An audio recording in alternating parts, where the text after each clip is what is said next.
Gee whiz, welcome back to the table, guys. Been well over a month. I think about over 4, maybe even 5 weeks since I filmed anything. Everything's been fine, nothing's been wrong. Just been doing other stuff. Have been messing with game stuff as well, but I guess I just haven't felt the itch to film, and it's been so long, I thought, well, might as well film something. So this is what I've been working on of late. If the volume is not as good as it should be, I do apologize. We are in the midst of the most extreme heat here in the south, and it's just been miserable. Will continue to be miserable for some time. So I have these window units that keep me alive, but they're loud and they blow a lot of moisture and they're inefficient, but it's better than the alternative. So if we can make it through, that would be fantastic. What I have here is Napoleon's Triumph map. It has been blown up way bigger than the map that comes with the core game. Prior to this, and I've done this before, ILO. This is the ILO map that was blown up. I had this set up. Now this ILO map is different because the game was never completed by the designer, Simmons. From this being Napoleon's Triumph. Now, with this, you have the areas and approaches, etc. You can probably barely see it on the camera here, but there are lines of demarcation, penalties, etc. For each boundary. So were one so inclined to do so, he could play Napoleon's Triumph on here. But me being me, I've decided I don't want to do that. I want to do a different game on this beautiful map. So I've gone back yet again to Battles of Napoleon, Eagle, and the Lion, and just simply use the map as an aesthetic background. It really isn't going to serve much by way of function this go around. I have considered conforming to the map, and instead of using 4-inch increments, which is what I've scaled the movement ranges to for this map and layout. One could conceivably play said game while again conforming to the areas which mark off movement, etc. So I have that to mess with down the road. Meanwhile, half the fun of these games for me is tweaking things and coming up with different ways to establish command and unit activation. I've played the scenario I have set up now 1.5, 2 times prior to filming this go round, and what I ended up using was the black powder rules for activation and movement, and then everything else Battles of Napoleon. That was actually kind of fun. I liked it. Worked just fine. But moving right along, I've come up with my own weird activation system. Now there's a game called Sagrada. Well, if I can do this without dumping everything on the table, looks like this. Wish me luck. Sagrada. This is a dice-driven game. You have to match colors, etc. And let me turn this off so that doesn't do that again. You know, I played it, and I just can't help but keep thinking that there's something in there that could be put into a game, a war game. And I mean, arguably you could just play Sagrada the way it's meant to be played and go that route, but then there's little correlation to what is historically at least taking place. It's all would be fairly arbitrary, even though it would be cool. So what I've done instead is taken each corps, I guess if you will, and color coded them. So for the British we have blue, yellow, green, well, I guess that's red, purple, and another blue. And then for the French, we have blue, yellow, green, and I believe that's red. What that allows me to do is pull from a draw bag, which is all supplied with the Sagrada game, a bunch of dice, right? So I'm going to pull a number of dice equal to each core for each side. So that's going to be 10 dice in this case. I blindly draw them and then roll all 10 dice. Once I've done that, I lay them out so that each player can see, or in this case solo, I can see ahead of time what is available. I guess you could call this an activation pool. And both sides, and I've always wanted to do something like this, both sides draw from the same pool.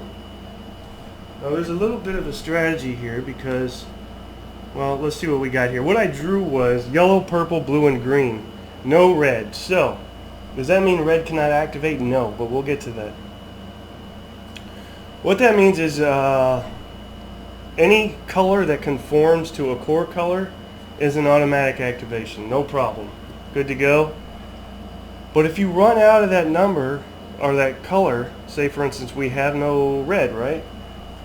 So we have a red over here that wants to possibly activate, or we have a red over here that wants to activate. What do? Well, you can take any other color, but you have to look at the number on the die.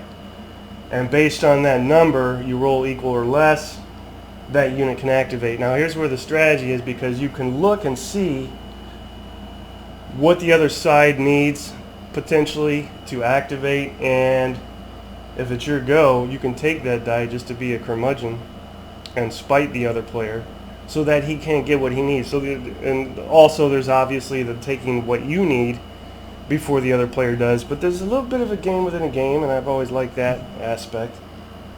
I haven't tried this yet, so this will be the first time. And then to determine the order in which these dice are chosen by each side, we still have the chit draw. So I have 1, 2, 3, 6 for each corps commander of the I call them the British because the scenario is French and British, although it's being played on the Austerlitz map, so use your imagination. If you want, we can call them Russians. I'll probably slip up and continue to call them British. And for French, core activation markers in here, just blue and red, and that's how we'll work it. Now, everything else will conform to the Battles of Napoleon rules there, other than the 4-inch move increments. I do have all the cards down here that conform to each core, off camera, with their orders and their ammunition, number of ammunition available for the artillery. So I think with that said, as almost I've noticed every channel now uses that said, let's draw. So the first chit drawn is the French. So what does that mean? That means they can choose the first die from the dice pool. Now, no red, but I'm not sure I'm going to worry about that at this point. I will take a green, and here's what I'm going to do. I'm going to take the 6 green. Why? Because that makes it harder for the opposing side, in this case being the Russians, to activate their green, because that is a 1. So I've done a naughty and been not nice to the opposing side and caused them to potentially, if they get this die, to have to roll a 1 or less to activate that. So there's your game within a game. And again, I've already mentioned I like it. So what did I pull? Green. So let's go ahead and see. I think green, their orders was.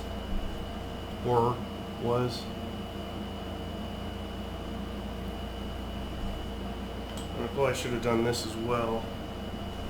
Now that I have color coding, I should probably note the, and I'm going to pause this to do so, color code the cards that are on camera, so I'll be right back.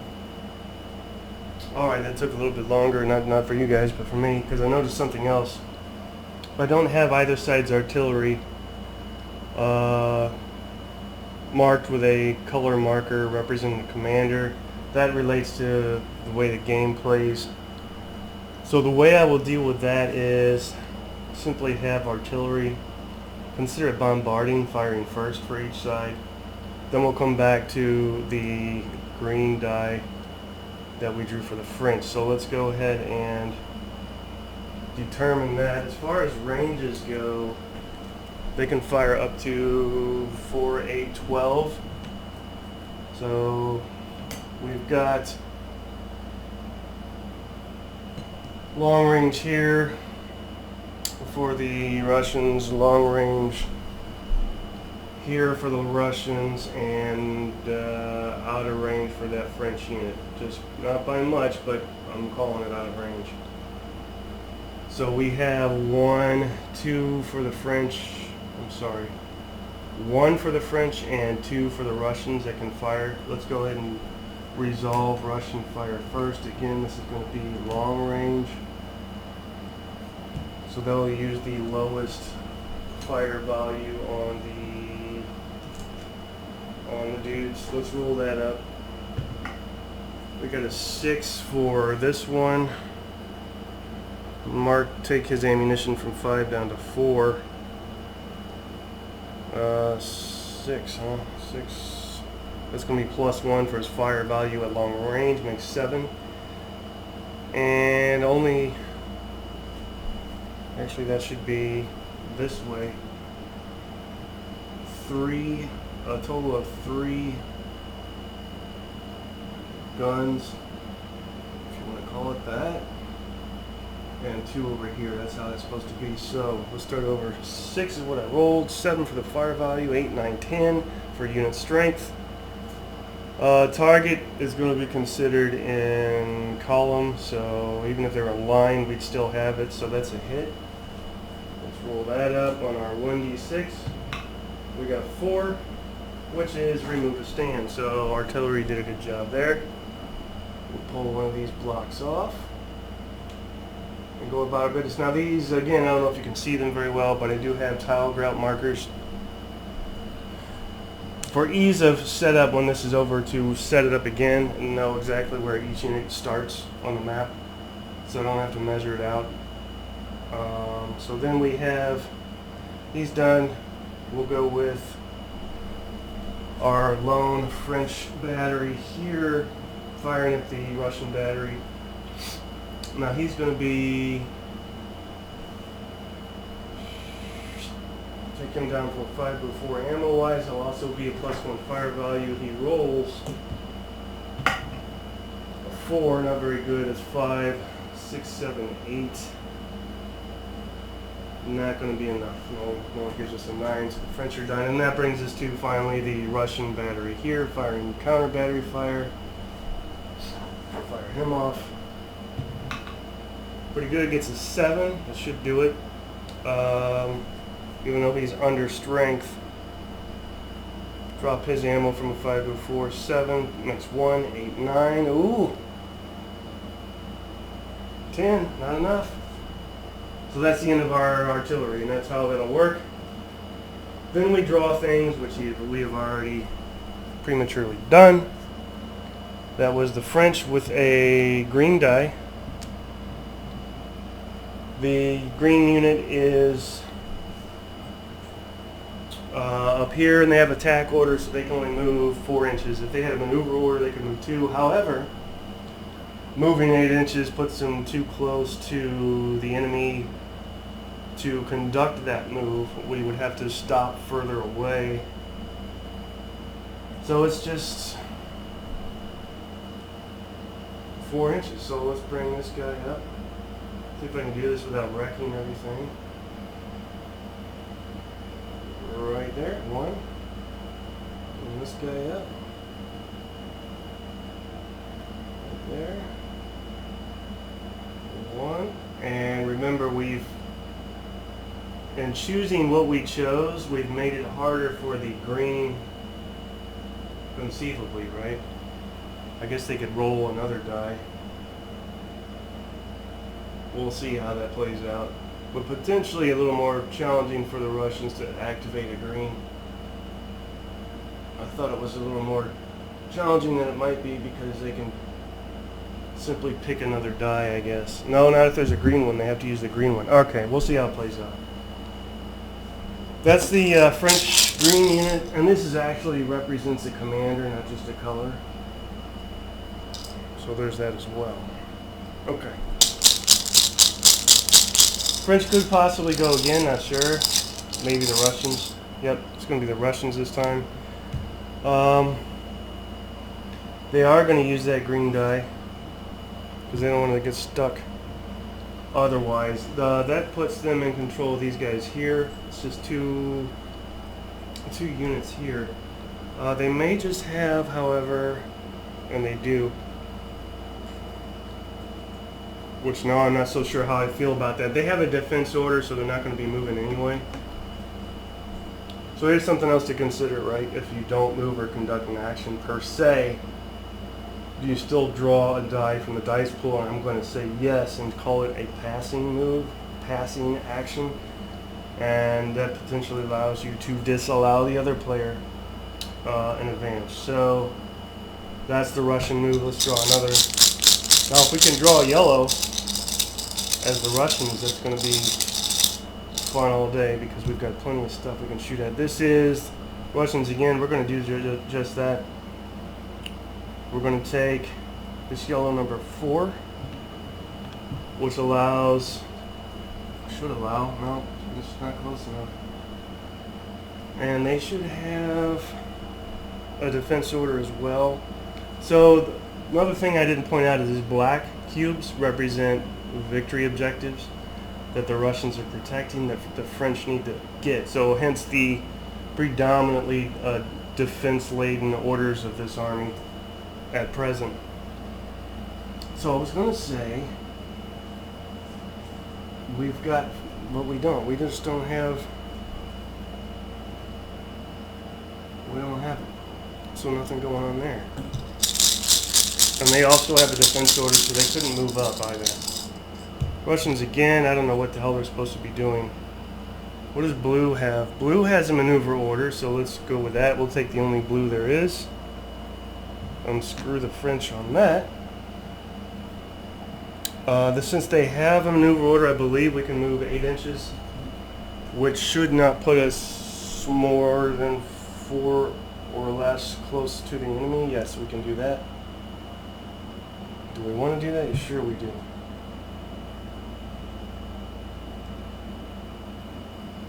Right here.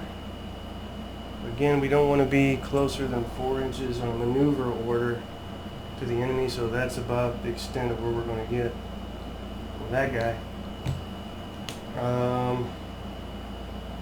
This guy here.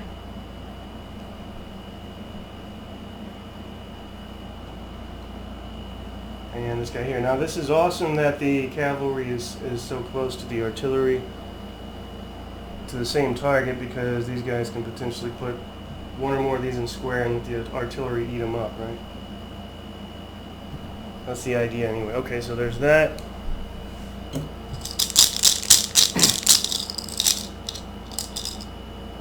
Also, this is only the first half of the first turn. This consists of movement and firing. The second half will consist of cavalry charges and melee. French get to go. I don't believe they have a purple.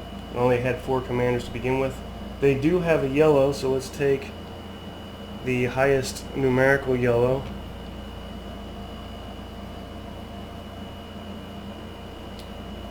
And I believe they should have French yellow, yes, maneuver order. So they also shall be able to move 8 inches.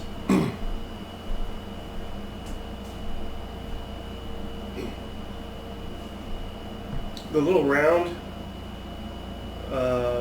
wooden lozenges are commander-in-chiefs, 1 for each side. You like that? Lozenge? I guess you could say disc.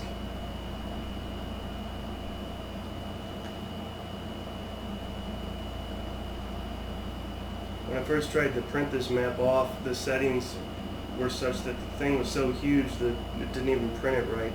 It printed as much as it could, and I had to reconfigure the image and print it the opposite way to get the section that was cut off.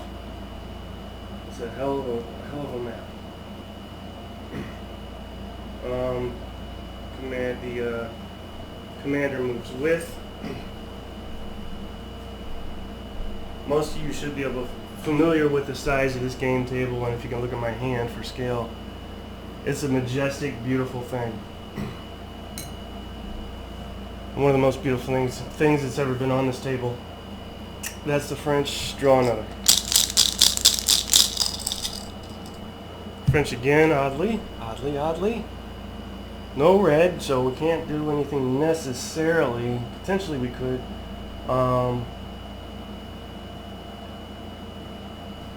We already did green. Let me put these guys so I can easily read what has been done here.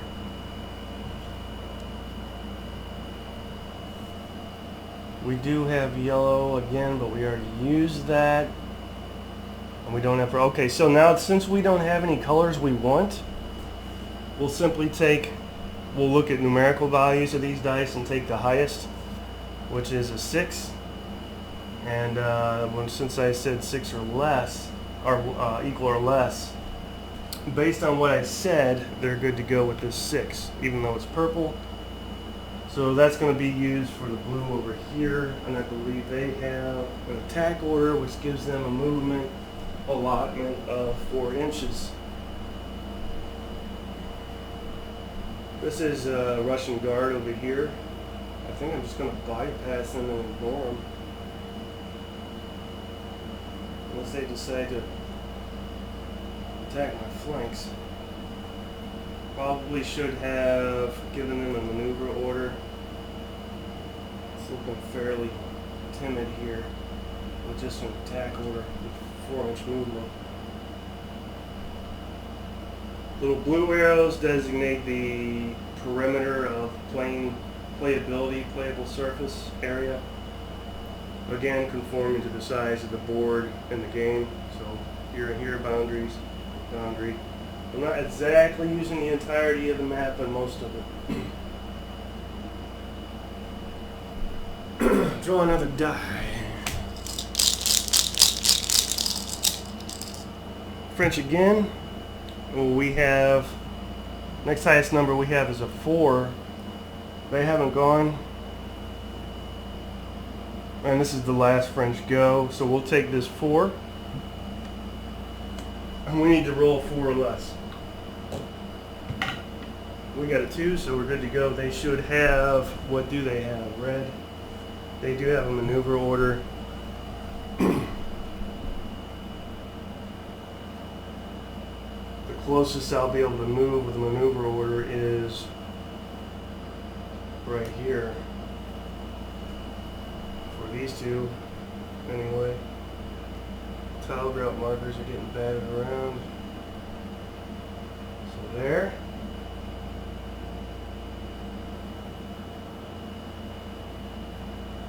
And there. And then these guys can go the full shebang since they were further back. This is a maneuver order. This allows you to move 12 inches rather than 8 with an attack order. And again, these movement and range increments conform to the game.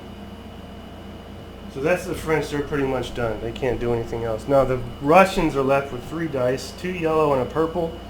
The highest number is a purple 4. So potentially problems for the Russians, potentially not. Obviously it's going to be Russians. I don't even know why I'm drawing the shit. Haven't done a yellow. Yes, we have. For the Russians, we have. So who's missing? We've done Russians, yellow. We've got a blue over here. The Russians done a blue, yes. But it wasn't. It was these guys. And we have another blue over here. It's a lone cavalry unit. And it's a light cavalry with a maneuver order. So we take this 4 and roll 4 or less, they're good to go on a 6-sided die. We got it with a 3. We'll bring them up the bit of a opening here. We'll put them right there.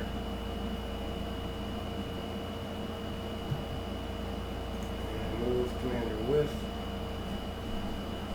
That leaves 2 more dice. Who have we not moved? Is it a green? Did we do a green as the Russians? No.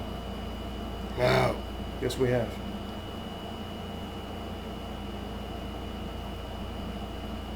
So that might be it because... No, that's not it. That can't be it. We've done artillery. We've done the 2 blues.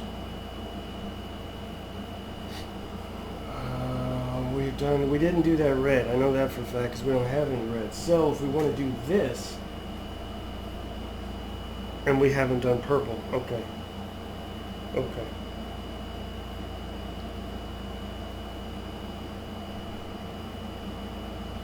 And I messed up because I used the purple numerical value of purple for... Anyway, we haven't done red. We've got 2 yellow dice which don't help us, but 2 or less we can go. We can activate these 3. I don't know if we can do that, but we do not. And then here's another question, right? If you fail, can you try again?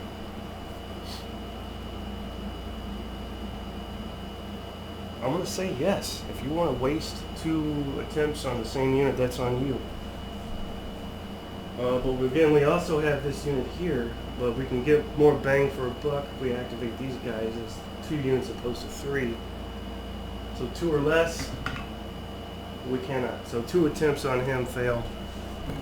Alright, so what do we do next? We put, since we didn't lose any units, we put all the blue and red shits back in the cup. We put all the dice back in the bag. And we start over. Now this time, it is the melee cavalry charge phase. So let's reconsider here. Not everybody can actually activate because and here's another thing I forgot, right? Doesn't matter for them so much. But with movement, and I don't think it affects the Russians because anybody that it would affect had a defense order, but the French for sure moved, and I didn't designate them as having moved. How am I doing that? Essentially what I'm talking about is differentiating between line and column, short of actually physically placing these blocks in line formation. I've started doing this. If you leave what looks like a gap between the last block, that shows that they moved and are obviously in column. To switch formations and place yourself in line, simply cinch everything back up. So all these fellers are in column, having done what they did. Wouldn't be able to do it in line. Again, it doesn't matter quite so much for the cavalry, but definitely for the infantry, so that's important. You need to have that represented on the table here. Okay, we're good now. So what were we doing? So yeah, we're going to go ahead and do it the same way we would, because in the second part of the phase you can do formation change, and it might behoove a number of these units, especially speaking French-wise, to go from line to column.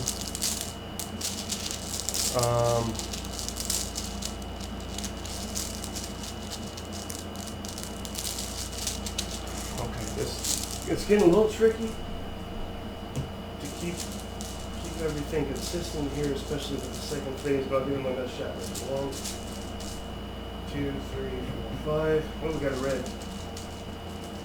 6, 7, 8, 9, 10. Okay, now we got everything but yellow. Well, everything but yellow. Okay, odd. That's weird. Then we'll roll all these.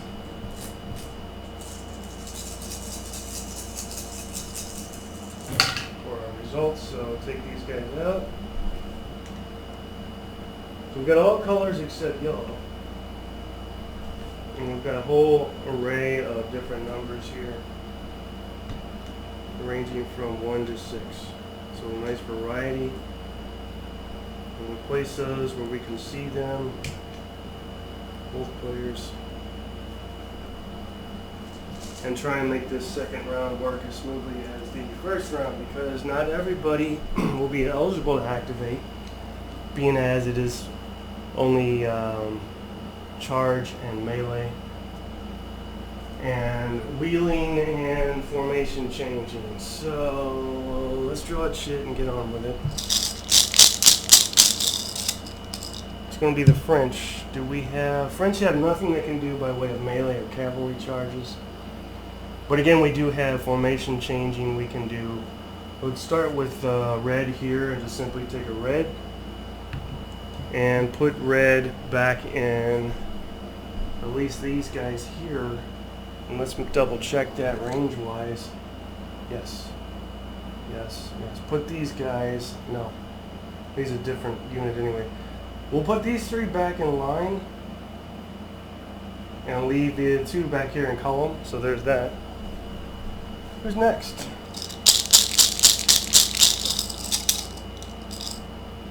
Russians. The Russians choose. What do they choose? I don't see anything I need to do over here. I do see. I can stop doing that cavalry charge here.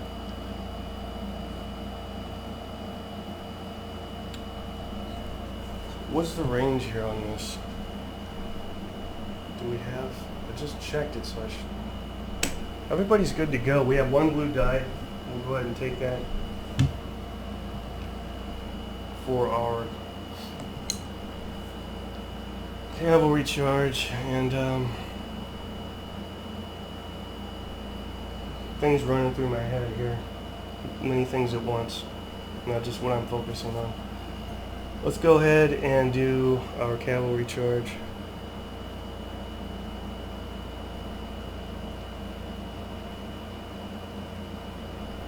Okay.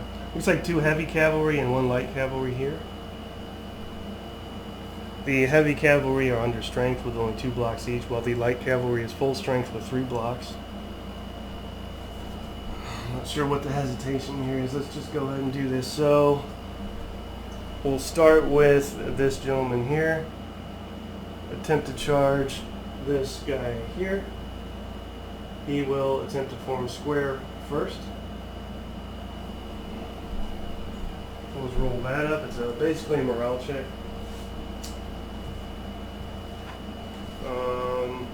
And his morale red is a 4. Let's roll that up, see what he gets. Got an 8.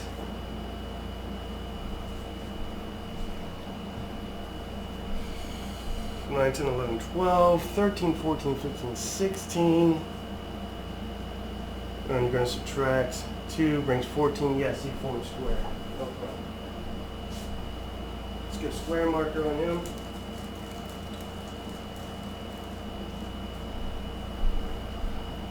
And now it says normal melee. There's no cavalry charge bonus for that attack. So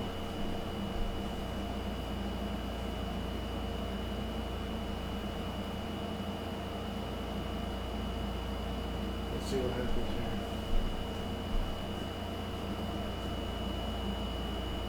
here. Again, there's 5 or 6 thoughts that are going through my head at the same time here. So if I pause, that's what's going on.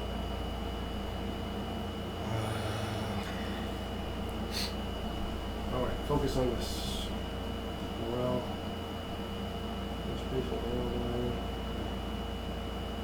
so we'll roll it up. We get a 2, which is horrible. That is heavy cavalry. I don't need this on the other one. I don't think it's going to be enough. I'll do it anyway. 2, 3, 4, 5, 6, 7, 8, and square. Yeah, nothing. Got nothing going on there. But we did put him in square, which is the main thing, which makes him vulnerable to fire. Let's go ahead and do this guy, same deal. Just a hair out of range, but I'm going to get it to him. There's no exactness within this game. Same deal, they're going to try and form square, a simple morale check. Morale value 4 with a 7, that should be enough. 7, 8, 9, 10, 11. I'm sorry, 7, 8, 9, 10, 11, 12, 13, 14, 15. Drops back down to 13, yeah, he's got it. So here's a normal morale again, or melee. We got one that's going to be nothing. But they did form square, right? One of those guys. And then we'll do our final Russian cavalry charge here.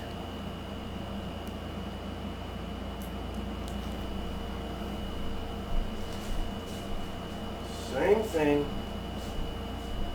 Move him up. He's good. Move him out. And I'm going to knock this microphone over yet. Morale check for the square. He got 6. Let's think that's going to give him a 12. So a 6. Well, that's the light cavalry. He's only got a 6 for his morale. Well, I'm not looking at the wrong dang thing. 6, 7, 8, 9, 10, 11, 12, 13, 14. Goes back down to 12, which is what I thought it would be.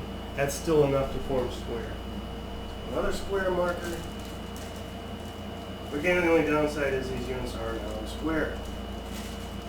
Great against cavalry, but not much else. So there's our final square marker, and we'll do our final melee fight here. That up. Something that we've got a 4. 5, 6, 7, 8, 9. That's not enough. So we got it. Got him in square, but that's all we could do.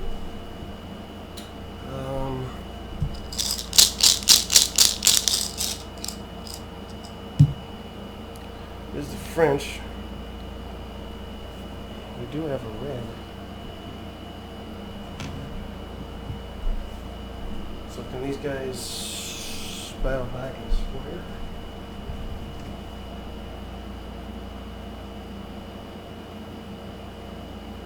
I'm going to try and attack with those guys in square. We'll start left. We'll start here, left to right. That's going to be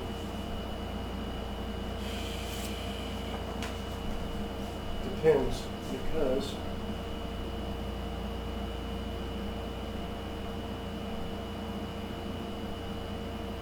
one of those, 3 of those. Which 3? 22.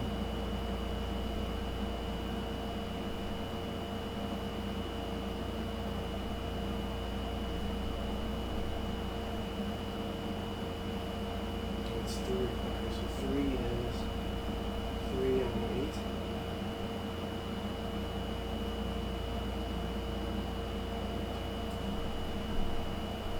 Okay.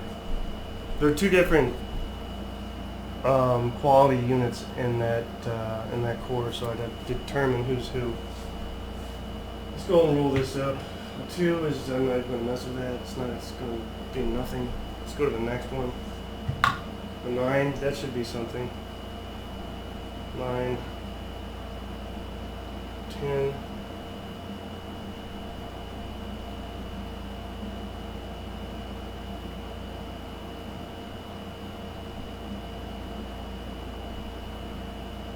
Well, we just got it. Yeah, we just got it, so let's roll that up. Got 6. Best result we can get in this game, as said before. So they lose a block, and they get disordered, and they retreat 4 inches. So that's pretty hefty toll. All that from a cavalry charge backfired. Put him here. And then finally this guy here.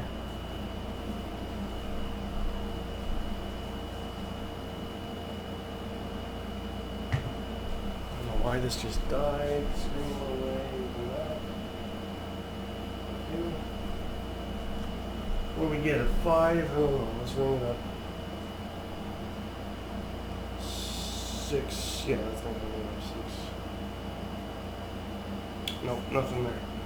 Okay.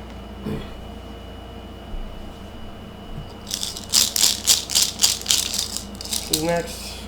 Russians. What do you want to do?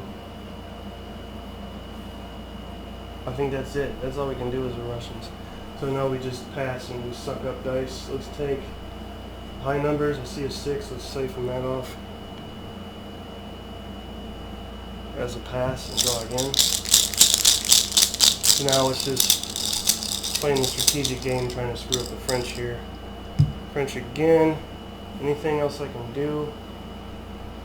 No. So they pass. I think everybody's going to pass now. So that would be essentially the end of this. Yes, that's all we can do there. So let's just call that. So that's the end of round 1. We'll get rid of one of these 10 chits because it's a 10-round game. And again, that's round 1.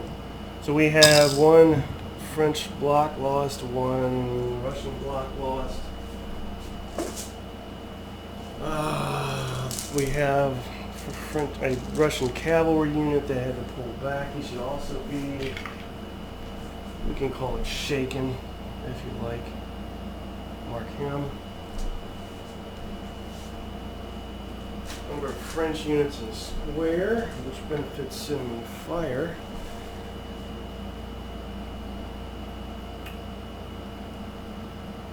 So analysis after turn 1 using the color and numerical dice activation system. You could argue it's arbitrary because there's no, well, the whole spiel is ahistorical. It isn't really based on anything that actually took place. So there's no, you could argue, no point in tweaking a leader stats based on their historical performance. That said, you can say also that, again, the choosing colors and choosing numbers, again, does not particularly conform to any set commander personalities, etc. To use the word again, it's a bit arbitrary, but there's the game within the game and choosing. Now the second round, and I may change this, which is the melee formation change wheel round. It's usually going to be the case that not everybody will be required to activate, so if that's the case, should I still be putting all 10 chits in the cup, or just chits that represent units which will be conducting actions? Not sure. And the sub-question to that question is, should the first and second round be combined into a single round? And that's been kind of an ongoing conundrum for me with this game, is doing my best to make sense of why they divided a turn into 2 separate segments, that being fire and movement in the first and cavalry charge melee in the second. Obviously there's a reason they did it, but I'm wondering if the reason is such that it can't be modified into one single round. Not sure. That might create more confusion than necessary. So obviously there's still work to do, but it's a promising start. And having not tried this color number thing again, I'm somewhat intrigued. So we'll leave it at that. Interested in any comments, questions, etc. that you have. All right, guys. Talk to you next time.